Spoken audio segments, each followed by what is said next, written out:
Di awal film, kita langsung diajak ke pesta hajatan yang meriah di wilayah perkampungan kumuh di Jawa Timur. Sementara itu di salah satu gubuk derita, gadis cantik bernama Intan berusaha memberikan kejutan ulang tahun kepada kakaknya yang jamet bernama Sabdo, yang model rambutnya aneh kayak ijuk. Dan meskipun hanya menggunakan kue kukus secengan dari warung, Sabdo pun bersyukur karena sang adik bersama temannya yang bernama Erna masih peduli pada hari ulang tahunnya.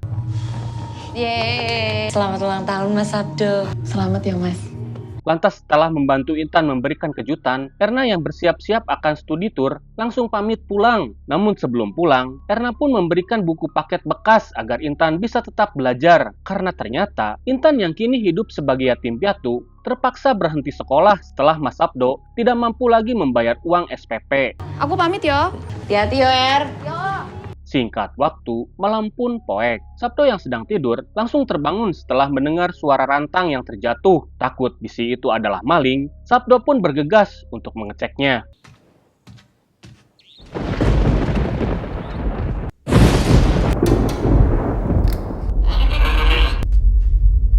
Sontak saja, Sabdo pun melongo saat melihat domba ireng bermata merah tiba-tiba berada di dalam rumahnya. Namun setelah dicek, domba itu tiba-tiba menghilang dalam sekejap. Astagfirullah, sontak Sabdo pun kaget saat potongan kepala domba ireng dilempar ke dalam rumahnya. Lalu karena kesal, Sabdo pun bergegas keluar rumah untuk mencari siapa pelakunya. Kaweane sapa iki? Metu kon!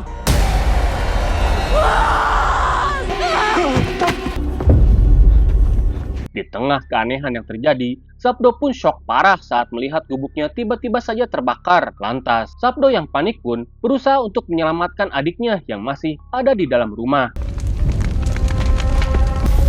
Intan! Intan!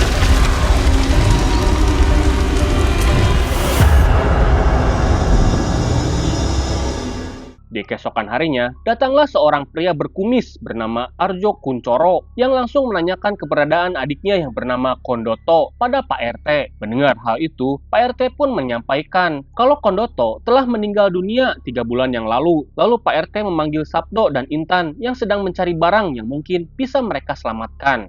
Mas Sabdo, kesini mas. Ada yang nyari? Selang beberapa saat kemudian, sambil menunjukkan foto kebersamaannya dengan Kondoto, Arjo mengungkapkan jika sudah belasan tahun, dirinya berusaha mencari keberadaan adiknya. Lalu di tengah rasa sedih itu, Arjo yang menyadari kedua ponakannya tidak mempunyai tempat tinggal, langsung mengajak mereka berdua untuk tinggal bersama dirinya. Bahkan, Arjo pun meyakinkan jika dirinya akan menjamin kehidupan Sabdo dan Intan yang selama ini hidup balangsak. Gimana kalau ikut sama saya? Ada banyak kamar di rumah kita.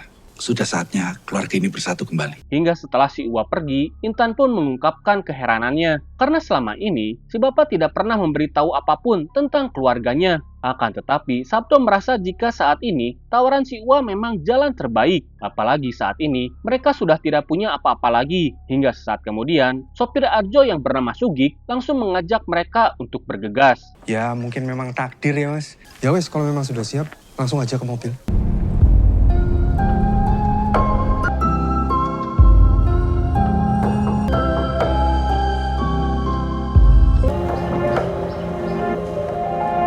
Singkat cerita, sesampainya di tempat tujuan, Intan dan Sabdo langsung melongo saat melihat rumah si Uwa yang begitu gedong dan hedon. Lalu tak lama kemudian, seorang abdi dalam mengantarkan mereka menuju halaman belakang, yang ternyata di sana telah menunggu seorang wanita bernama Lasmini. Nah, Lasmini yang mengetahui jika Kondoto telah meninggal, langsung menghampiri dan memeluk mereka berdua. Lantas, Lasmini berkata, jika mulai saat ini, Sabdo dan Intan tidak akan pernah lagi hidup balangsak, dan ia memperkenalkan Lina sebagai abdinya yang akan membantu mereka berdua.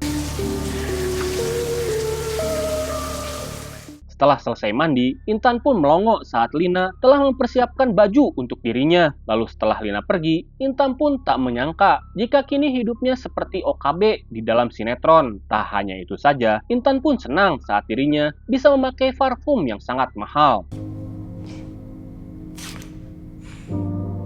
Di malam harinya, Arjo pun bertanya tentang sekolah Intan. Lantas sambil malu-malu bagong, Sabdo pun berkata jika selama ini dirinya hanya kerja serabutan. Apalagi sejak kedua orang tuanya meninggal, Intan pun terpaksa harus berhenti sekolah. Mendengar hal itu, Lasmini berjanji akan membiayai sekolah Intan sampai ke luar negeri. Mendengar hal itu, Intan pun sumringah. Saat malam semakin larut, Intan yang menjadi OKB dadakan meminta si kakak untuk menemaninya bobo karena dirinya belum terbiasa tidur di kamar yang begitu luas. Akan tetapi, Sabdo meminta Intan untuk membiasakan diri menjadi orang kaya. Terlebih mulai sekarang, mereka akan tinggal di rumah ini. Lalu setelah si kakak masuk ke dalam kamar, Intan pun semakin ngeri saat melihat luasnya rumah tersebut ketika di malam hari.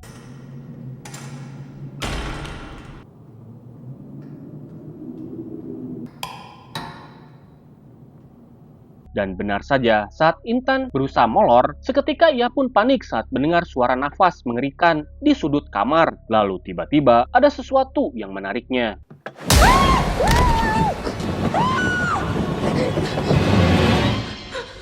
Meskipun rada poek, tapi samar-samar terlihat sosok iblis domba badut yang ngejogrok di sudut kamar. Lalu tak lama kemudian, Sabdo yang datang langsung mengecek kamar adiknya itu. Kau no sopo-sopo, Tan? Lalu Intan yang ketakutan pun mengungkapkan jika dirinya sempat melihat sosok mengerikan yang menarik kakinya. Mendengar hal itu, Sabdo merasa kalau adiknya itu halu dan lalu langsung mengajak Intan untuk pindah ke kamarnya saja. Di keesokan harinya setelah mengalami teror aneh, Intan pun mengungkapkan jika dirinya merasa tidak betah tinggal di rumah ini. Namun berbeda dengan Sabdo yang meminta Intan untuk lebih bersyukur. Bu, Ibu nggak apa-apa. Gak apa-apa, Bu. Seketika mereka pun panik saat melihat Lasmini dengan kondisi yang ripuh. Meskipun mengalami mimisan hebat, ia malah berkata jika dirinya baik-baik saja dan menyuruh mereka berdua untuk sarapan. Singkat waktu di tengah malam, Arjo yang datang langsung membangunkan Sabdo, lalu memintanya untuk menggunakan baju adat yang telah disiapkan. Karena kini mereka harus menjalani sebuah ritual syukuran yang bertujuan agar mereka diberkati. Sesampainya di ruang tengah, Arjo yang akan memulai ritual bergegas memotong rambut ijuk Sabdo yang akan dijadikan syarat ritual. Lalu beberapa saat kemudian, Sugik datang sembari membawa domba ireng, dan di saat itu pula lah Arjo langsung memberikan keris pada Sabdo serta memaksanya untuk menyembelih domba tersebut.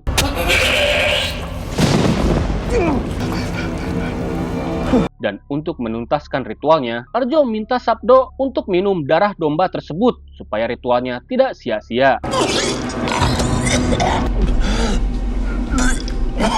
Setelah menuntaskan ritualnya, Arjo memberitahu jika kini Sabdo telah resmi menjadi canguk songo di keluarganya. Lalu setelah itu, betapa syoknya Sabdo saat sekilas melihat sosok iblis domba badut yang muncul di hadapannya.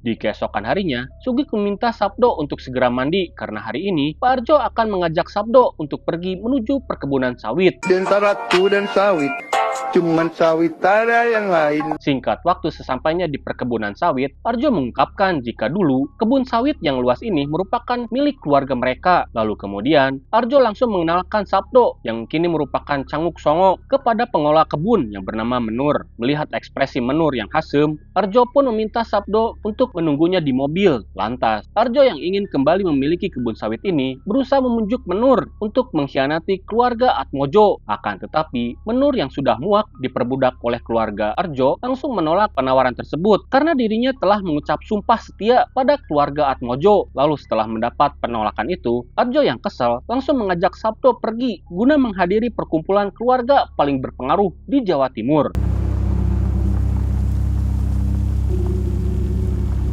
Singkat waktu sesampainya di tempat tujuan, Arjo langsung mengenalkan Sabdo yang merupakan anak Kondoto kepada para tetua. Lalu Arjo pun menambahkan jika semua tetua yang ada di tempat ini merupakan mantan abdi keluarga Kuncoro. Ini namanya Karsa Atmojo. Ini Anggodo Prayogo. Ibu Pastika Gayatri. Pak Lingga dari keluarga Codro. Setelah mengenalkan Sabdo kepada para elit Jawa, Arjo minta keponakannya untuk menunggu di mobil. Lalu setelah Sabdo pergi, Arjo langsung menanyakan kesepakatan yang telah ia ajukan. Sementara itu, Sabdo yang penasaran langsung menanyakan identitas mereka kepada Sugik. Lalu Sugik pun memberitahu jika mereka merupakan elit Jawa yang dinamakan Trah Pitu, yang merupakan sebutan dari 7 keluarga kaya yang digadang-gadang menyamai kekayaan 9 naga. Mereka itu Trah Pitu, Mas. Berarti ada 7. Yang lainnya kemana, Mas? Mungkin yang lain udah bisa hadir, Mas. Di malam harinya setelah permintaannya ditolak, Arjo yang kesal langsung memanggil Sabdo untuk melakukan sebuah ritual berkedok syukuran. Meskipun ragu dan tidak tahu apa-apa, Sabdo pun tidak bisa menolaknya.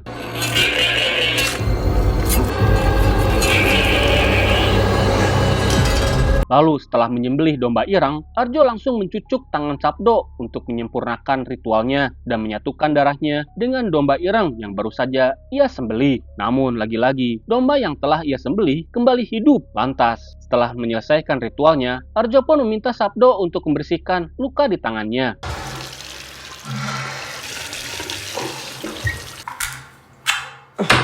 Lalu saat kemudian setelah membersihkan luka, seketika Sabdo pun terheran saat mendengar suara kesakitan di balik tirai yang ternyata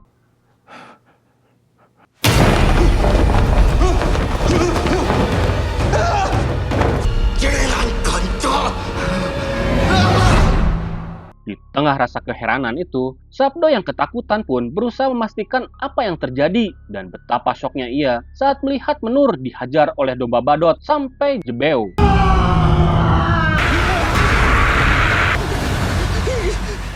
Di tengah rasa syok, Sabdo pun kaget saat melihat bola mata tiba-tiba berada di tangannya. Di tengah rasa keanehan yang terjadi, Sabdo yang ketakutan langsung memanggil Sugik. Lalu saat Sugik mengambil bola mata itu, Sabdo memberitahu jika ia melihat iblis domba badot menghajar Pak Menur. Mendengar hal itu, Sugik yang ketakutan pun meminta Sabdo untuk tenang. Di keesokan harinya, Intan yang melihat tangan kakaknya terluka lantas menanyakan apa yang terjadi. Namun sebelum sempat menceritakan, ia pun langsung terdiam saat Lasmini datang. Lalu saat si Uwa Arjo datang, Sabdo merasa curiga saat melihat gelagat si Uwa yang memberikan perhatian lebih pada Intan.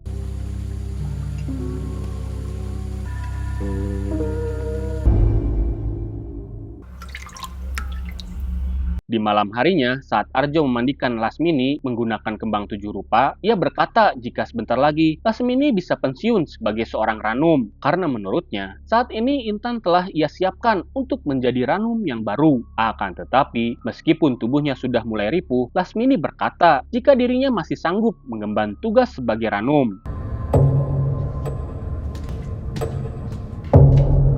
Sementara itu di dapur, Intan pun heran saat melihat tato di tangan Lina. Lalu Lina pun memberitahu jika tato tersebut merupakan tanda abdi keluarga Kuncoro. Lalu setelah menjelaskan hal tersebut, Lina pun pamit untuk beristirahat. Namun saat Intan yang akan pergi ke kamar, langsung kepo saat melihat pintu rahasia yang tiba-tiba saja terbuka sendiri.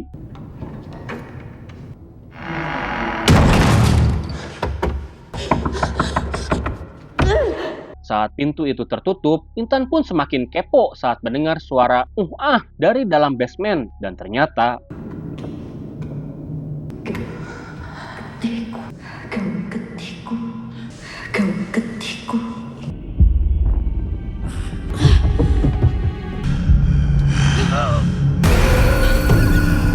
astagfirullah, sontak saja Intan pun syok parah saat melihat Lasmini yang sedang diaduk oleh si iblis domba badot hingga kelimpungan. Ternyata tugas ranum adalah melayani iblis piaraan di rumah ini.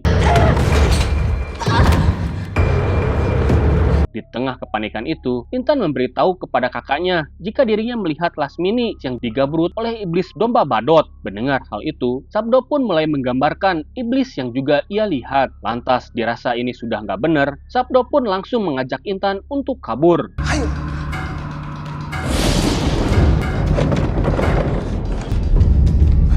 Boleh? Hingga saat kemudian, Lasmini yang menyadari keponakannya berusaha untuk kabur, Lasmini meminta mereka untuk kembali ke kamar. Dan di saat itu pula lah, mereka melihat darah bercucuran dengan begitu deras setelah tidak kuasa menahan jejelan cacing iblis domba badot. Lalu di tengah kepanikan itu, mereka pun meminta bantuan Lina untuk membukakan pintu. Akan tetapi, jelas saja Lina tidak menggubris hal tersebut. Namun di saat itu pula, Intan pun merasa heran saat ia melihat daun tebu yang berserakan di lantai.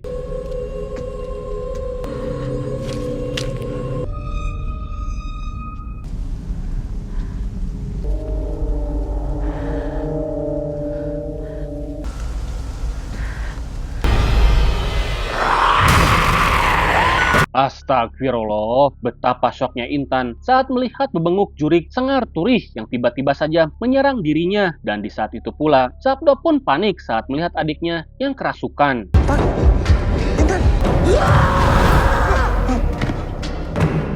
Mbak, ndi balik?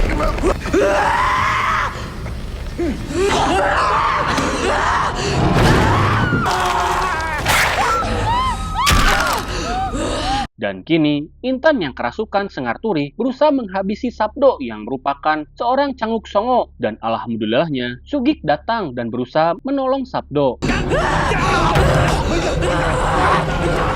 Intan! Masuki! Bukan Mas!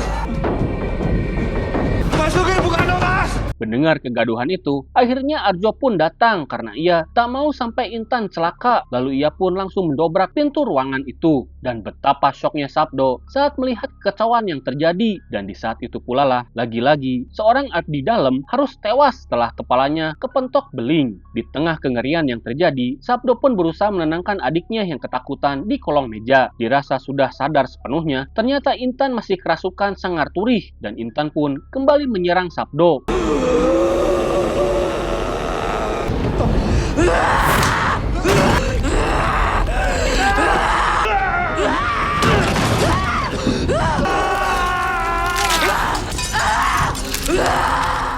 Bagaikan monyet rabies, Intan yang kerasukan berkata jika seluruh keluarga Kuncoro akan lenyap.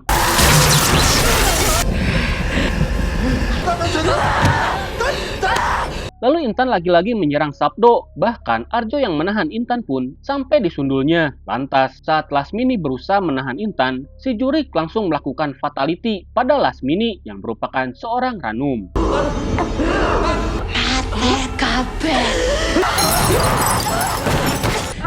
Tan ojo tan! Tan wes to!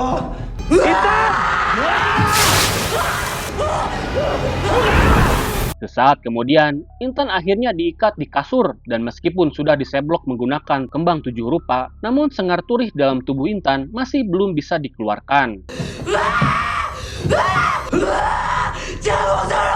Lalu di keesokan harinya, sambil menahan tangis, Arjo memberitahu berita duka kepada seluruh abdinya, yang dimana saat ini, Lasmini yang sudah lemah tidak mampu lagi bertahan. Lalu Arjo pun meminta para abdinya untuk bersiap melakukan ritual pemakaman, sembari memandikan jenazah Lasmini. Hingga sesaat kemudian, Sabdo pun shock parah saat mengetahui Lasmini telah meninggal dunia.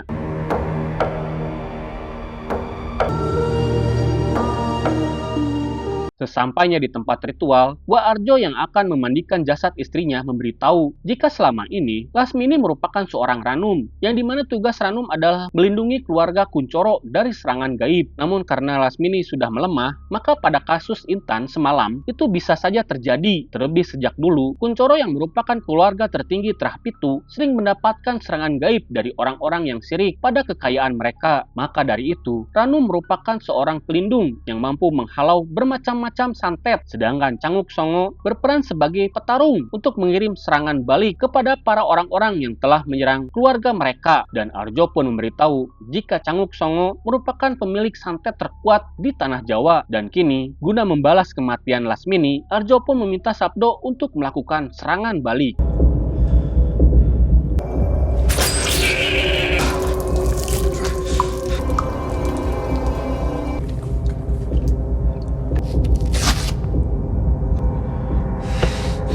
Setelah mengirimkan serangan balik pada si pengirim santet, untuk sekian kalinya, si domba ireng dengan nyawa unlimited ini kembali bangkit. Sementara itu, Intan yang terbangun ternyata tersesat di alam gaib yang dikelilingi ladang tebu. Lalu tiba-tiba,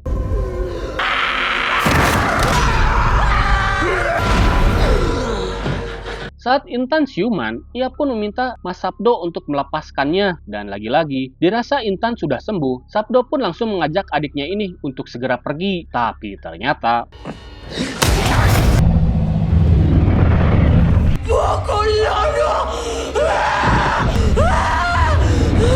seketika Jurik Sengar Turih menjerit histeris setelah melihat iblis Bokolono yang melemparkan jantung dari keluarga yang telah mengirim santet. Di tengah kengerian yang terjadi, Sugik yang datang langsung mengajak Sabdo untuk menemui seseorang.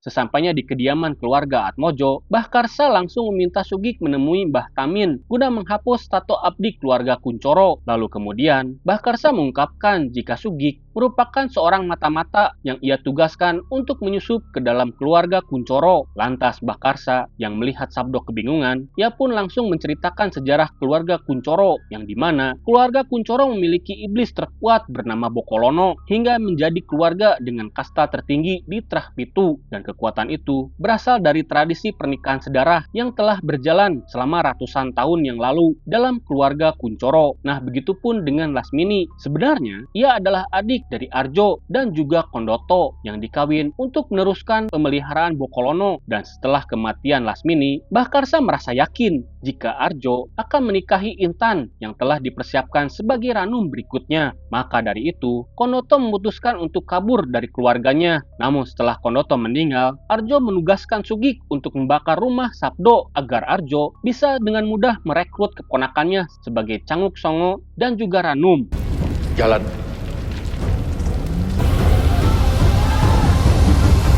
Setelah memberitahukan hal tersebut, Mbah Karsa langsung menunjukkan kondisi jasad abdinya yang telah tewas setelah jantungnya diambil paksa oleh Bokolono. Cepat ke sini, keluar.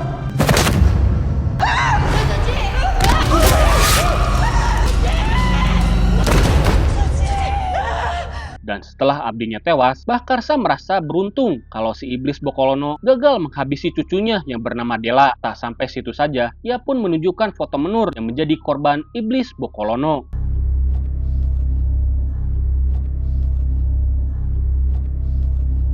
Setelah Sabdo mengingat semua ritual yang telah ia lakukan, Mbah Karsa memberitahu jika setelah menjadi Ranum, Intan akan dijadikan pemuas nafsu si iblis sebagai imbalan setelah Bokolono berhasil menghabisi targetnya. Dan untuk menggagalkan hal tersebut, mereka bisa menggunakan santet paling kuat dan hanya bisa dipakai satu kali seumur hidup bernama Janur Ireng. Sebuah santet kuno yang sangat kuat. Janur Ireng. Namun untuk menggunakan santetnya, Mbah Karsa dan juga anggota Trah Pitu membutuhkan bantuan Sabdo yang telah menjadi Canguk Songo. Setelah mengetahui hal itu, Sabdo yang tak ingin hal buruk terjadi bergegas pergi untuk menyelamatkan Intan.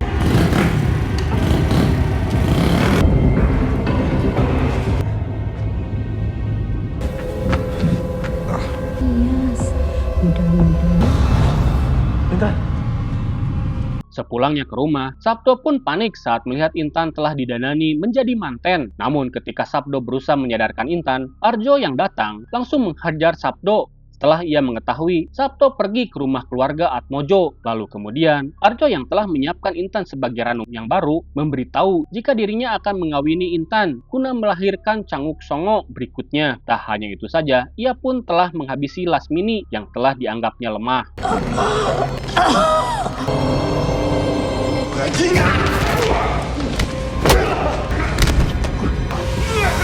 Di keesokan harinya, sebelum acara pernikahan Arjo dimulai, Mbah Karsa terlihat menemui Gayatri untuk mengumpulkan syarat santet Janur Ireng, di mana yang setuju untuk melakukan santet ini sudah ada 3 keluarga. Lalu ia pun memohon pada Gayatri untuk ikut serta dan menggenapkannya menjadi 4 keluarga. Karena jika kurang dari 4, santet itu akan berbalik pada pengirimnya. Mendengar hal itu, Gayatri yang tak ingin terus di bawah bayang-bayang keluarga Kuncoro akhirnya setuju untuk menjadi keluarga keempat yang mendukung santet Janur Ireng.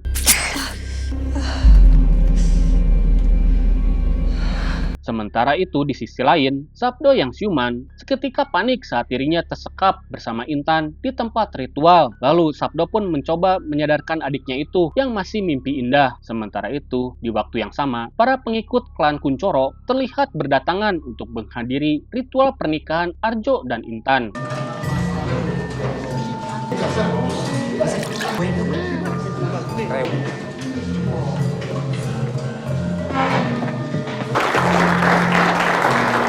Saat Arjo datang sebagai manten, ia pun memberitahu jika setelah kematian Lasmini, dirinya telah menemukan ranum yang baru untuk menjadikan pelindung klan Kuncoro. Dan pastinya, ranum baru ini lebih mengkel dan kenceng daripada Lasmini yang peot. Lalu setelah itu, Arjo pun memimpin para pengikutnya untuk merapalkan mantra.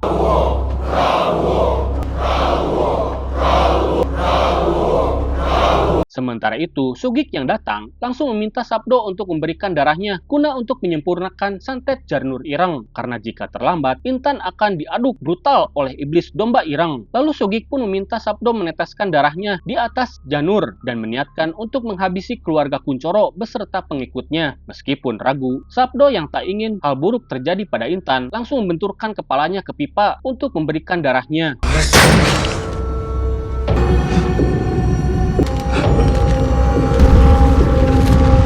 Lalu saat santet Janur Ireng itu bekerja, kengerian pun terjadi pada Arjo dan pengikutnya.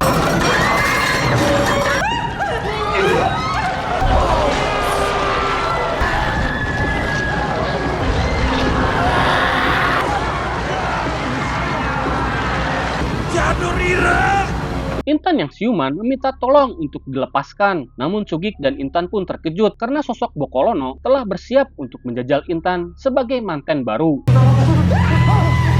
Terampung, Mas! Lepasin Intan, Pak!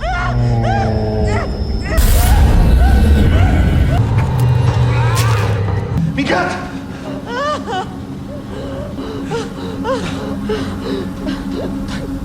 Alhamdulillahnya, Sabdo sebagai Canguk Songo berhasil mengusir iblis tersebut. Hingga di tengah kepanikan yang terjadi, Sabdo pun bergegas mengajak Intan untuk kabur.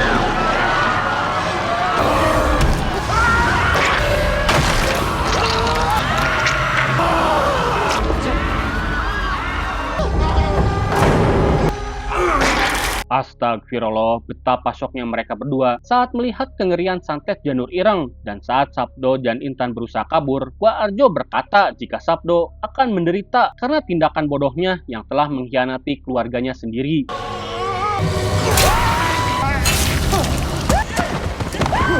Sontak mereka pun syok parah saat melihat Wak Arjo tewas mengenaskan. Tapi bagaikan hantu jeruk nipis, Sabdo dan Intan pun panik saat Wak Arjo tiba-tiba mengejarnya tanpa kepala.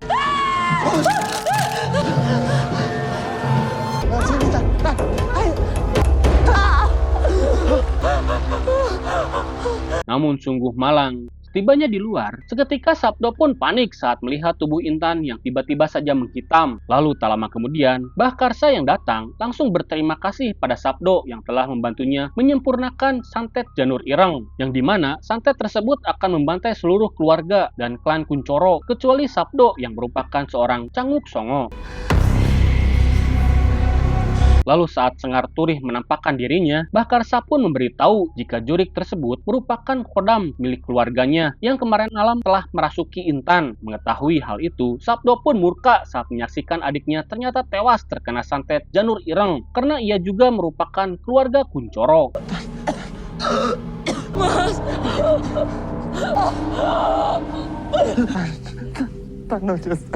Asukan!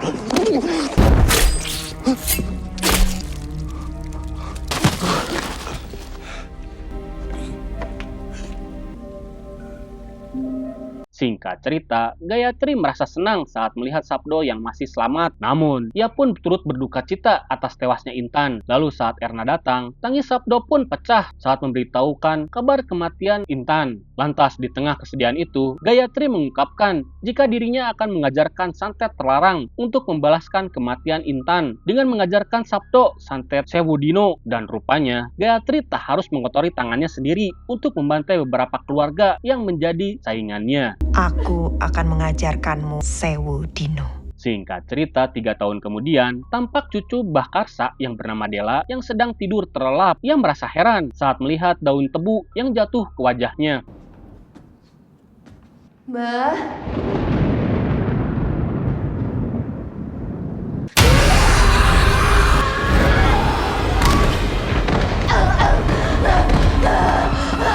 Tanpa diduga setelah berguru selama 3 tahun, Sabdo yang telah menguasai santet Sewu Dino berhasil mengendalikan Sengar Turih dan merasuki tubuh Dela dan film pun tamat. Nah, bagaimana film Janur Ireng ini? Apakah cukup seram? Film ini mendapatkan rating 6 dari IMDb dan film ini masih berlanjut ke Sewu Dino yang pernah dibahas dan bisa kalian tonton di channel ini. Terima kasih sudah menonton sampai selesai. Sampai jumpa di video seru lainnya. Jangan lupa subscribe, like, komen, dan tekan bel notifikasinya ya. Saya Hilman, pamit undur diri. Assalamualaikum warahmatullahi wabarakatuh.